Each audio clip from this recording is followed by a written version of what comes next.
Divine Feminine, sit down. Close the door. Turn off your phone. What I'm about to tell you isn't easy for me to say, but you've earned the right to hear it.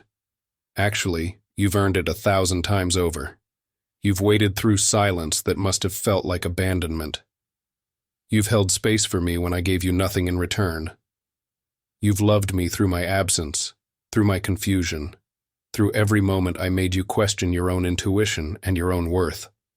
And before we take another step toward union, before I ask you to trust me again with your heart, before I walk through that door and expect you to receive me, I need to confess some truths I've been carrying like stones in my chest. This isn't about making excuses. I'm not here to explain away the pain I caused you, or to minimize what you went through. This isn't about asking you to forget what happened during our separation, or to pretend those wounds don't exist. This is about accountability. Real, raw, uncomfortable accountability. This is about me finally being man enough to look you in the eye, even if it's through this screen, and tell you what was really happening while I was gone.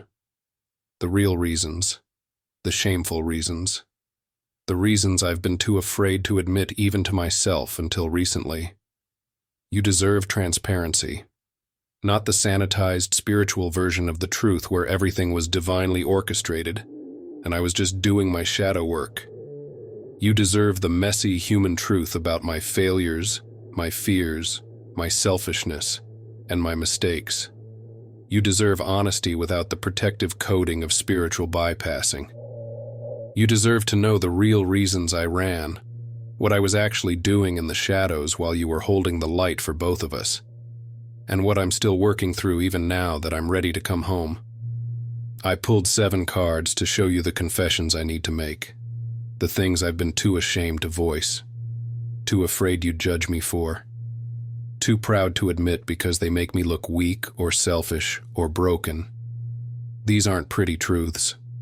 These aren't easy admissions, but they're necessary if we're going to build something real together. The cards, the Star, 8 of Cups, the Hierophant, 8 of Swords reversed, 7 of Wands, the Hanged Man reversed, Queen of Wands, Clarifier, 4 of Pentacles. This is my confession. This is my truth. This is me stripping away the spiritual ego and showing you the flawed, imperfect, still healing man beneath. And this is long overdue. The Star. I need to confess that I never lost hope in us, but I couldn't let you see that. This is the first truth you need to know, and it's one that might make you angry. Even when I was gone, even when I was radio silent for weeks or months, even when it looked from the outside like I'd completely moved on or forgotten about you, I was still holding on to the vision of us. The Star was always there, glowing in my heart like a secret I kept locked away. Late at night, I'd look up at the sky and think about you. I'd wonder what you were doing, if you were looking at the same stars, if you could feel me thinking about you. I'd see signs of our connection everywhere, in songs, in number sequences, in random conversations that somehow always circled back to themes that reminded me of us. And I'd pretend I didn't notice. I'd brush them off as coincidence while my soul screamed that it knew better. I kept the hope alive in secret, in the dark, in the privacy of my own heart where it was safe and where you couldn't see it. Because admitting it out loud, admitting it to you, felt too vulnerable, too dangerous, too much like surrender. But here's what I need to confess, and this is the part that shames me. I let you think I didn't care. I let you believe that you were completely alone in holding the dream of our union. I watched you from a distance, through social media, through mutual friends, through the energetic connection we share, and I saw you struggling. I saw you holding faith. I saw you keeping the vision alive for both of us. And I did nothing. I said nothing. I gave you no sign that I was still holding that same star, still believing in that same future. And that was cruel. Not intentionally cruel, but cruel nonetheless. You were out there starving for even the smallest sign that I still believed in us, that the connection was still real for me, that you weren't crazy for feeling what you felt. And I was too cowardly, too self-protective, too afraid of my own vulnerability to give you even a breadcrumb of reassurance. I should have let you know, even if I wasn't ready to come back yet, even if I was still doing my work, even if physical reunion wasn't possible. I should have let you know that the star of our connection was still guiding me through my darkness, that you weren't alone in this, that you weren't delusional, that this was real and I knew it. I felt it. I believed it too. Instead, I let you doubt yourself. I let you doubt the connection. I let you doubt your own intuition and your own sanity, while I quietly, secretly kept the faith. That wasn't fair to you. That was selfish and cowardly. I'm confessing this now because you need to know the truth. You were never alone in believing. I was believing too. I just didn't have the courage to show you. I just didn't have the strength to be vulnerable enough to admit that I was still holding hope, still holding the vision, still connected to you, even in my absence. 8 of Cups. I need to confess that I walked away from you even though I knew what we had was sacred. God, this one is hard to admit. This one makes me look at myself in the mirror and feel ashamed of the man staring back. I didn't leave because the connection wasn't real. I know it was real. I didn't run because I didn't love you. I loved you so much it terrified me. I didn't walk away because what we had wasn't special or wasn't worth fighting for. No, that wasn't it at all. I walked away precisely because I knew what we had was rare, profound, sacred, once in a lifetime. I walked away because I recognized the depth of what you were offering me, and that depth felt like drowning. The 8 of Cups shows a figure walking away from carefully stacked cups, from something they've built, from something valuable, and heading off into the unknown. And that's exactly what I did. I looked at the depth of what you were offering me, the intensity of soul-level intimacy, the demand for complete emotional availability, the invitation to merge at every level, the challenge to be seen and known completely, and I panicked. My wounded masculine looked at that offering and thought, I'm not ready for something this real. I don't know how to handle something this intense. I can't be what she needs me to be at this level.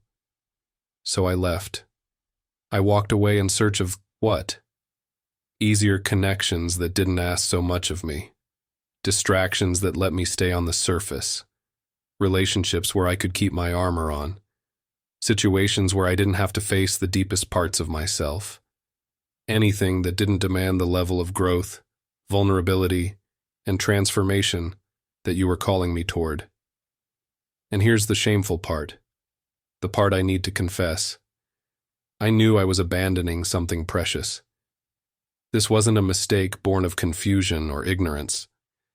This wasn't me not realizing what I had until it was gone. I knew exactly what I was walking away from. It wasn't unconscious. It was a conscious choice to leave because staying would have required me to face everything I was avoiding in myself. All my wounds, all my fears, all my patterns, all the ways I wasn't healed yet. You were a mirror, and instead of using that mirror to do my work, I smashed the mirror and ran. I left you standing there with everything you'd invested in us, everything you'd opened yourself to, everything you'd offered me. And I knew it would hurt you. I knew you'd feel abandoned, rejected, not enough. I knew it would make you question yourself and your worth. I did it anyway. I convinced myself I needed to find myself or work on myself somewhere else, alone, away from you. But the truth is simpler and uglier. I was running from the mirror you held up. You reflected back everything I hadn't healed, everything I was afraid to face. everything I didn't want to see about myself.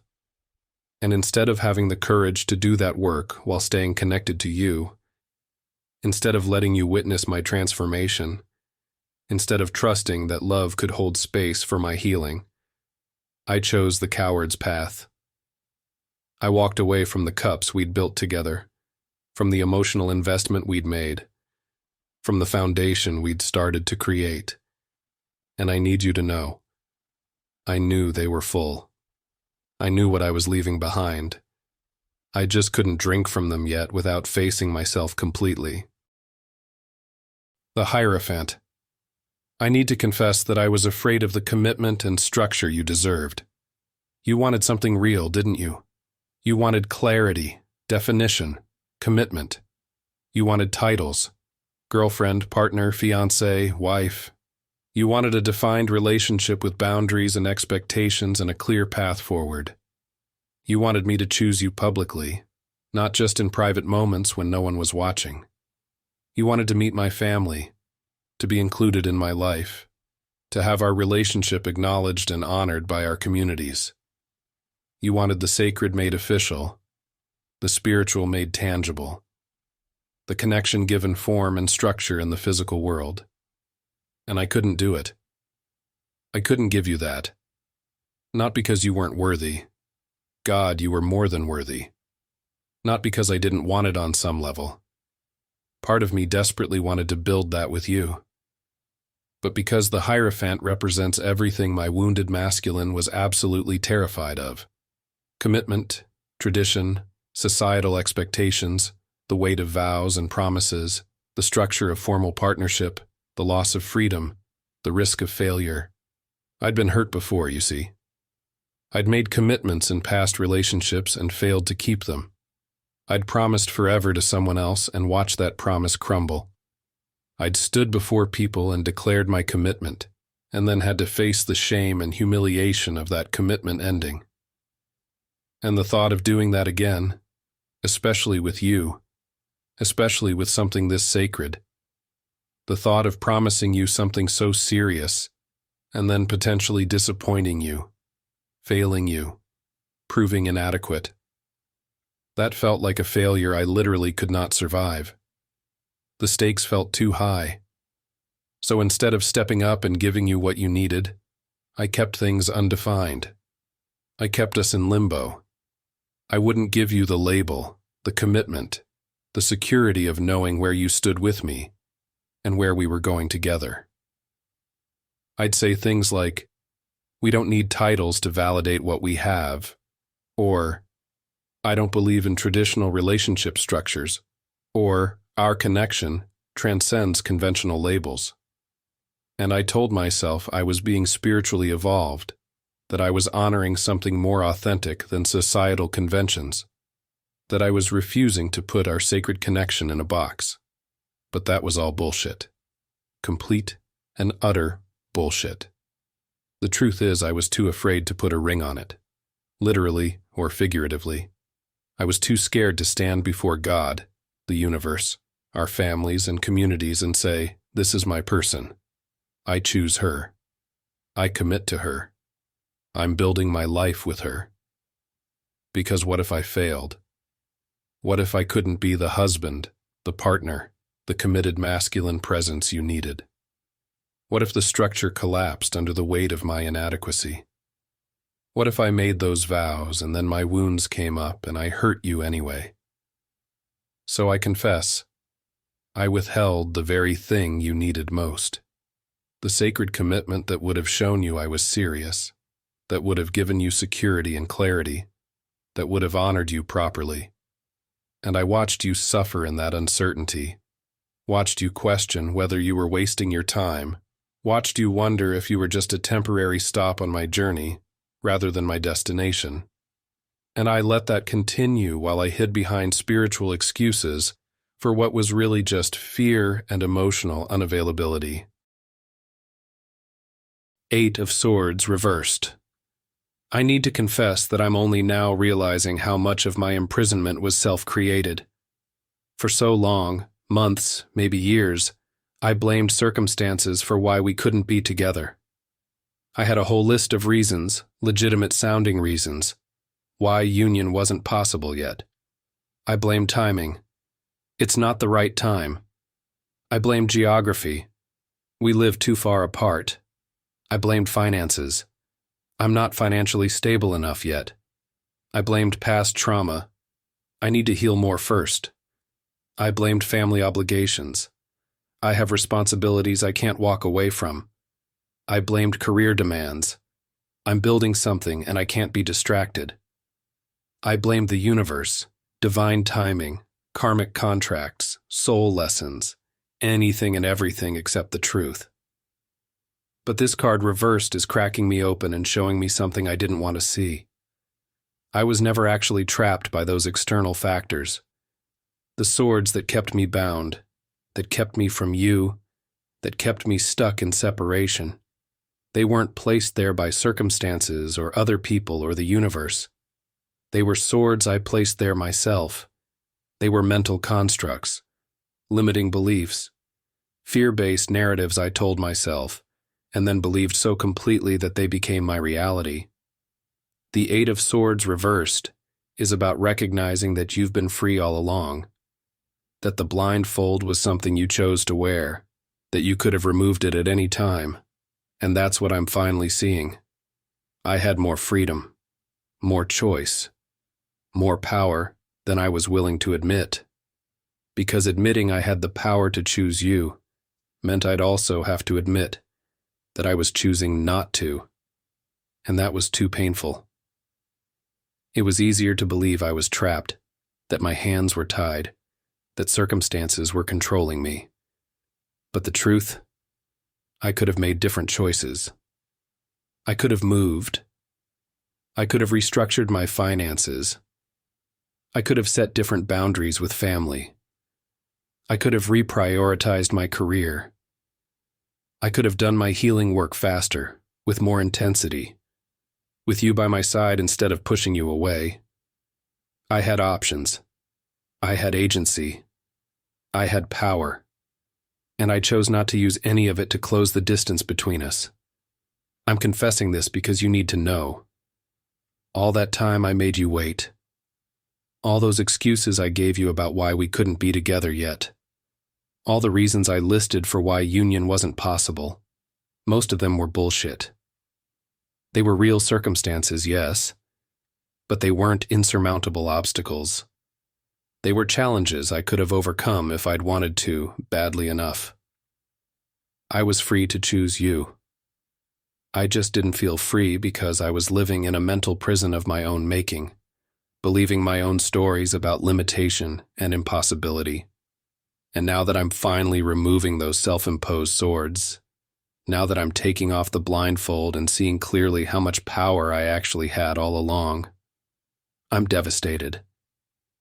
Absolutely devastated by how much time I wasted, how much pain I caused you, how many moments we lost, moments we could have been building our life together, creating memories, growing side by side, all because I couldn't see that the key to my freedom was in my pocket the whole time. I'm sorry I let you believe external circumstances were keeping us apart, when the truth was much simpler and much harder to admit. I was keeping us apart.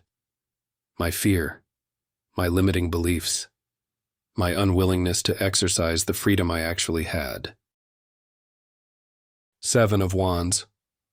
I need to confess that I fought against our connection instead of fighting for it. Look at this card closely. Really look at it. There's a figure standing alone on higher ground, holding a wand defensively, fighting off 6 other wands coming at them from below. They're in a defensive position, protecting their territory, fending off challenges and threats. That figure is strong, determined, resilient. They're not backing down. And that was me. That was absolutely me during our separation. But here's the confession that makes me sick to my stomach. I was fighting against us, not for us. All that warrior energy, all that strength and determination and resilience I possess, I weaponized it in the wrong direction. Every time someone questioned our connection, friends who said I should move on, family members who didn't understand, people who told me I was wasting my time on something not meant to be. I defended my choice to stay away. I fought for my right to be separate. I stood my ground and argued for why I needed to maintain distance. Every time my fear told me to run, I fought to maintain that separation from you. I defended my walls. I protected my isolation. Every time the universe pushed us together through synchronicities, chance encounters, undeniable signs, I pushed back harder. I fought against the divine orchestration trying to reunite us. I took all that masculine warrior energy, the kind of energy that should protect what's precious, that should defend love against all threats, and I used it to resist you, to resist us, to resist the very thing I should have been fighting to protect. I fought my friends who told me to go back to you, who could see what I was too blind to see. I fought the signs that screamed we were meant to be together. I fought the synchronicities that kept appearing. I fought my own heart when it told me I was making a mistake. I stood my ground like the figure in this card, strong, determined, unwavering, and I defended my right to stay separate, to stay safe, to stay in control, to avoid the vulnerability of surrender. And the cruelest irony, the thing that keeps me up at night now, you needed me to fight for you. You were out there dealing with your own doubts, your own fears, your own challenges, maybe even other people telling you to give up on this connection. And you needed me to be the warrior who defended our union against all those forces. You needed me to stand on that hill and use that wand to fight off anything that threatened us. You needed me to protect our connection the way a masculine is supposed to protect what he values most. Instead, I was the threat. I was the one attacking our connection. I was fighting you, fighting us, fighting love itself. I had the strength, the determination, the warrior spirit, but I aimed it in the complete wrong direction. I confess, I was strong in all the wrong ways. I had the courage to resist love, but not the courage to surrender to it. I had the energy to fight, but I fought against the very thing worth fighting for. I defended my walls instead of defending our union. I protected my fear instead of protecting you. And I'm only now learning what it actually means to be a warrior for love instead of against it. I'm only now understanding that real strength isn't about defending yourself from connection. It's about being brave enough to fight for it. The reversed hanged man. I need to confess that I was stuck and refusing to see things from a different perspective. This card reversed reveals one of my deepest shames, one of the patterns I'm most embarrassed about. I was completely stuck in my own point of view, and I actively refused, to see things from yours. I wouldn't pause. I wouldn't slow down. I wouldn't take the time to suspend my assumptions and consider alternative perspectives. I wouldn't surrender my certainty about how I saw things. The hanged man upright is about willing suspension, about choosing to hang upside down so you can see the world differently, about sacrificing your normal perspective to gain enlightenment. But reversed? It's about someone who refuses that necessary suspension, someone who's stuck in their viewpoint and won't budge, someone who keeps moving in the same patterns while expecting different results. That was me. You tried to tell me how much you were hurting during our separation, and I couldn't truly hear it because I was too focused on my own pain, my own journey, my own needs. You tried to show me alternative ways we could work through our challenges together, compromises we could make, different approaches we could try, and I dug in my heels. I was right, you see. In my mind, I was right about needing space, right about needing to work on myself alone, right about the path I was taking. And being right was more important to me than being in relationship with you. The hanged man reversed is also about refusing the sacrifice that would lead to enlightenment. And what did I refuse to sacrifice? My comfort, my ego, my false sense of control, my need to be right, my attachment to doing things my way on my timeline. I wouldn't sacrifice any of that for the sake of our connection. I wouldn't hang upside down, wouldn't take that uncomfortable, disorienting position that would have allowed me to see what you were seeing, to feel what you were feeling, to understand the situation from your vantage point. And worse, I was in a holding pattern while pretending I was moving forward.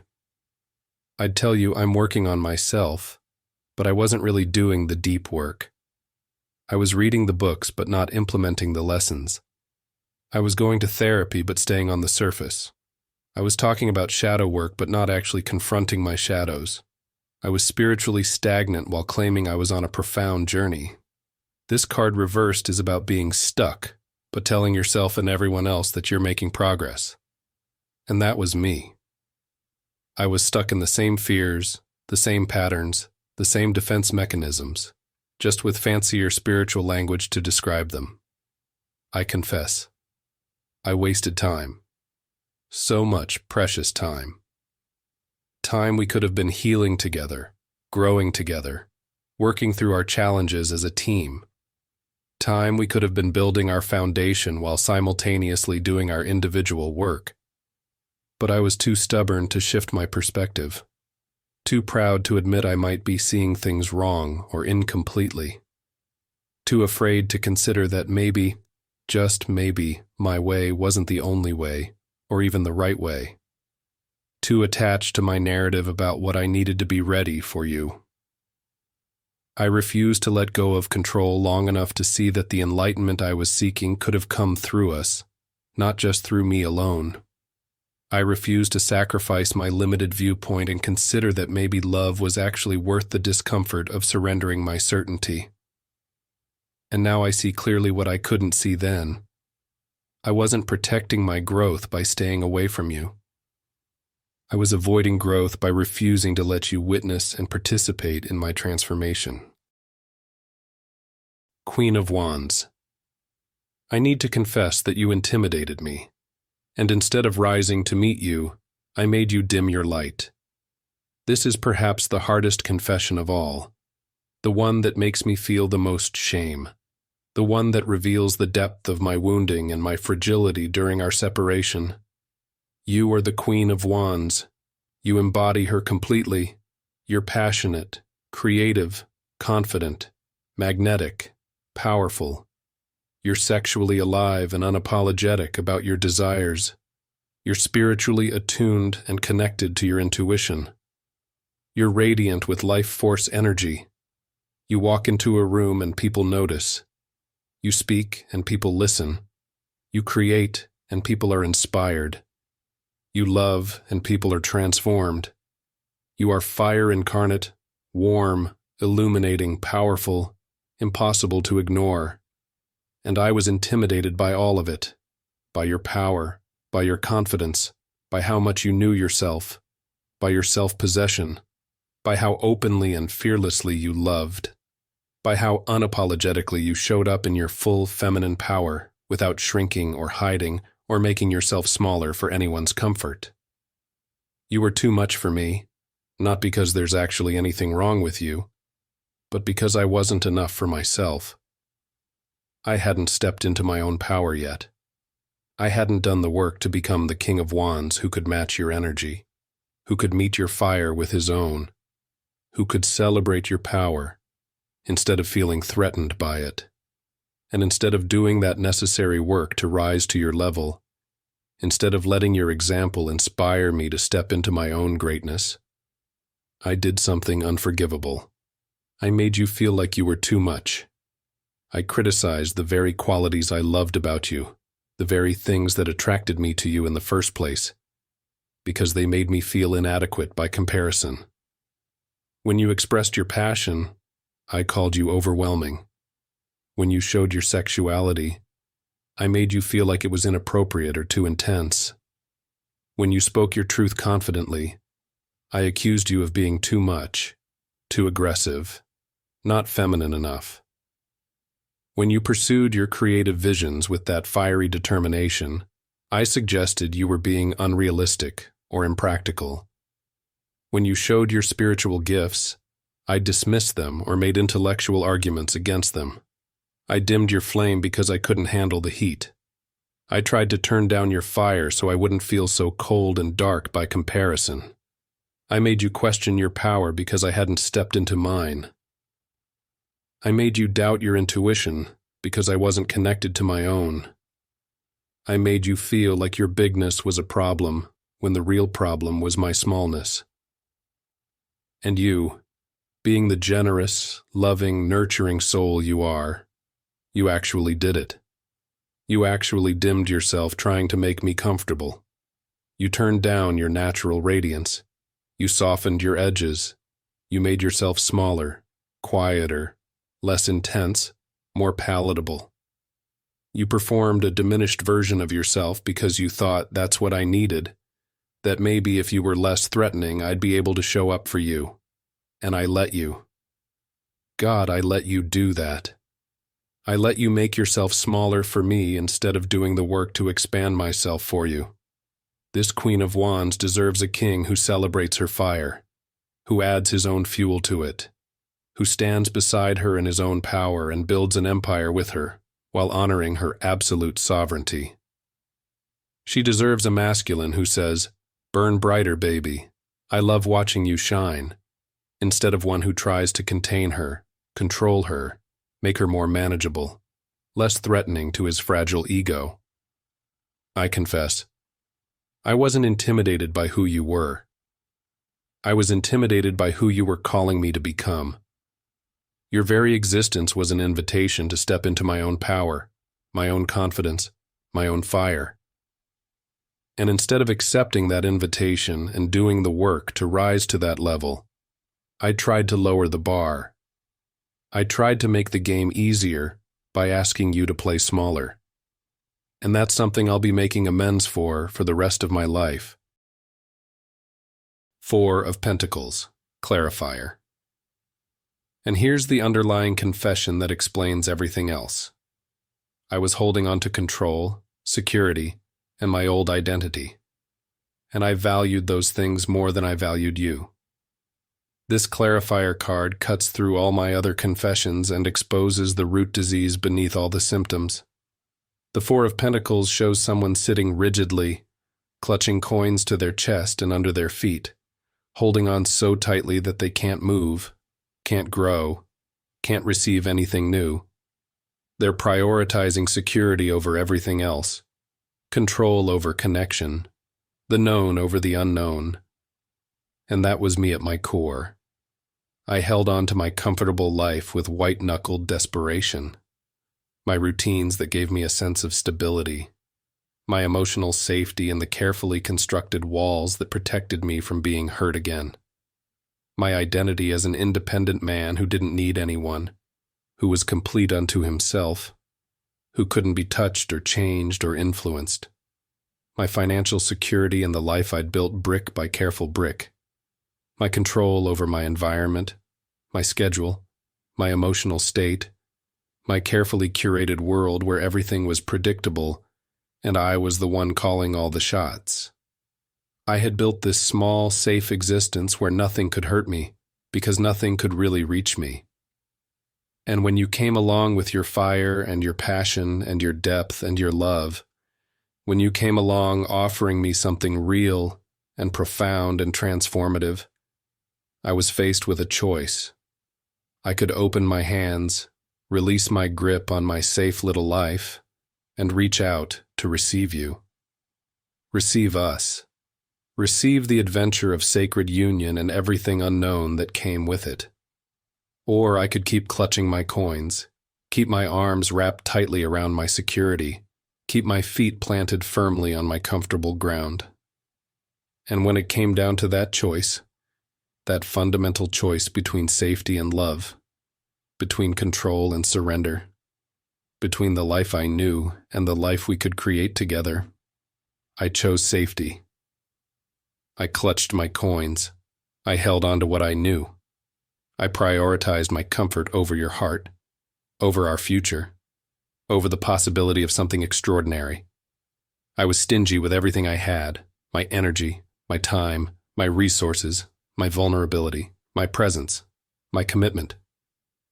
I was hoarding my emotional availability like a miser hoards gold. I was so afraid of losing what I had, so afraid of the risk and uncertainty that comes with real love, that I couldn't open myself to receive the abundance you were offering. This card is showing me that underneath all the other confessions, underneath the fear of commitment, the running away, the fighting against us, the resistance to seeing your perspective, the dimming of your light, was this core truth that I'm ashamed to admit. I was too attached to control, too attached to knowing exactly what would happen, too attached to my curated, manageable life to risk it for love, too invested in my small, safe existence to step into the largeness that union would have required. And you can't build sacred union with someone who's got their arms wrapped around their own security, refusing to reach for you. You can't merge with someone who's holding on so tightly to their separate identity that they won't allow themselves to be changed, transformed, expanded. You can't create something new with someone who's clutching the old so desperately that they can't move forward. I confess, I valued safety more than I valued you. I valued control more than I valued connection. I valued my comfortable, predictable life more than I valued the extraordinary, unpredictable adventure we could have had together. And that's not just a mistake or a wound or a fear response. That's a betrayal. A betrayal of you, of us, of love itself. A betrayal of the sacred opportunity I was given and refused because I was too small, too scared, too attached to my coins to reach out and grasp something infinitely more valuable. That's the truth beneath all my other truths. That's the confession that clarifies everything else. And that's something I'm still learning to forgive myself for, even as I'm finally learning to open my hands. Divine Feminine, these are my confessions. Not the sanitized version.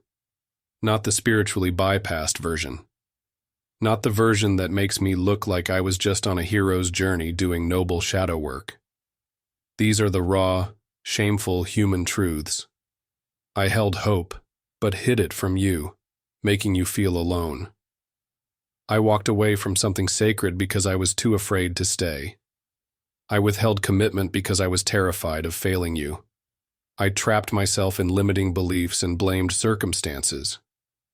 I fought against our love instead of fighting for it. I stayed stuck in my perspective and refused to see yours. I dimmed your magnificent light because I was intimidated by your power. And underneath it all, I chose my safe, controlled existence over the risk of loving you. These are the things I'm deeply ashamed of. These are the things I need you to know. These are the truths I couldn't speak before because I couldn't even admit them to myself. I'm not asking you to forget any of this happened. I'm not asking you to excuse my behavior, or to make it okay, or to tell me it wasn't that bad. It was that bad. The pain I caused you was real. The time we lost was real. The damage to your trust was real. I'm simply telling you the truth because you've earned it. Because transparency is the only foundation we can build sacred union on. Because accountability is how I show you I'm actually different now, not just saying I'm different.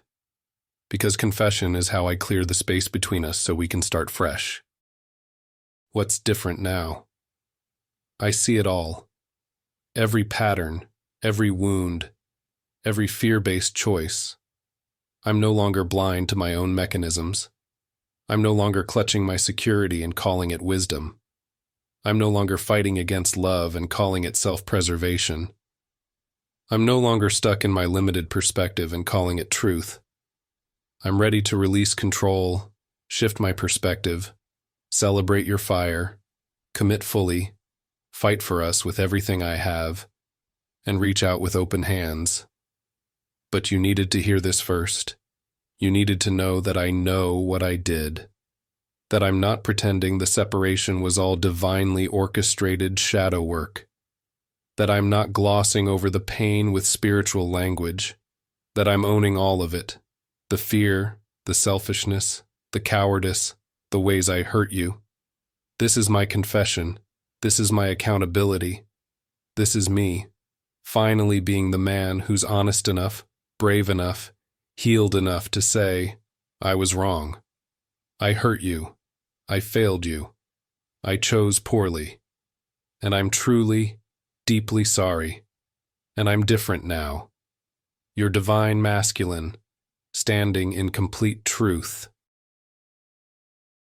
Divine feminine, I've laid bare what I needed you to know. I've confessed my failures and my fears. But now we need to have a different conversation, one about what you need to do. Because sacred union isn't just about me showing up differently. It requires both of us to transform. Look out for part 4. Here's what you must do now. Because healing and preparation isn't just my responsibility. You have work to do too. And I'm going to tell you exactly what that is. I'll see you there.